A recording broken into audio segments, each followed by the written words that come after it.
CPIM പ്രവർത്തകർ തട്ടിക്കൊണ്ടുപോയ ശേഷം ആശുപത്രിയിലാക്കിയ കൂത്താട്ടുകുളത്തെ CPIM കൗൺസിലർ കലാരാജുവിനെ കൊച്ചിയിലെ ഇന്ദിരാഗാന്ധി ആശുപത്രിയിലേക്ക് മാറ്റി.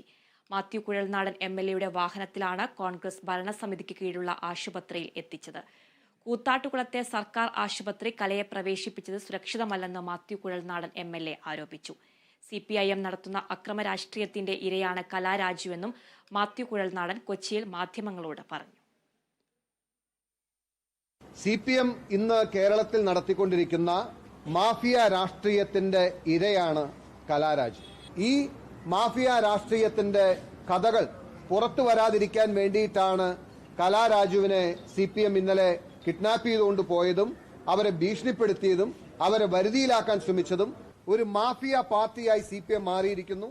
അതിന് ഏറ്റവും തലപ്പത്ത് നേതൃത്വം കൊടുക്കുന്ന പിണറായി വിജയന്റെ ശൈലി തന്നെ, ആ കുടുംബത്തിന്റെ ശൈലി തന്നെ CPMന്റെ ഓരോ നേതാക്കന്മാരും അഡോപ്റ്റ് ചെയ്തതിന്റെ ഭാഗമായിട്ടാണ് വിധവയായ പാവം നിരാലംബയായ നിസ്സഹായയായ കലാരാജുവിനെ ഇന്ന് ഈ അവസ്ഥയിലും ഗതിയും ഉണ്ടായത്. തീർച്ചയായിട്ടും ഞങ്ങൾ പാർട്ടി ജില്ലാ കോൺഗ്രസ് കമ്മിറ്റിയുടെ അധ്യക്ഷൻ മുഹമ്മദ് ഷിയാസ് അടക്കം ഇന്ന് ഞങ്ങളോടൊപ്പം ഞങ്ങൾ വിശദമായി സംസാരിച്ചു. ഈ വിഷയത്തിൽ കലാരാജുവിനും കുടുംബത്തിനും എല്ലാ നിലയ്ക്കുള്ള രാഷ്ട്രീയ നിയമ സംരക്ഷണവും സഹായവും നൽകാൻ ഞങ്ങൾ തീരുമാനിച്ചു.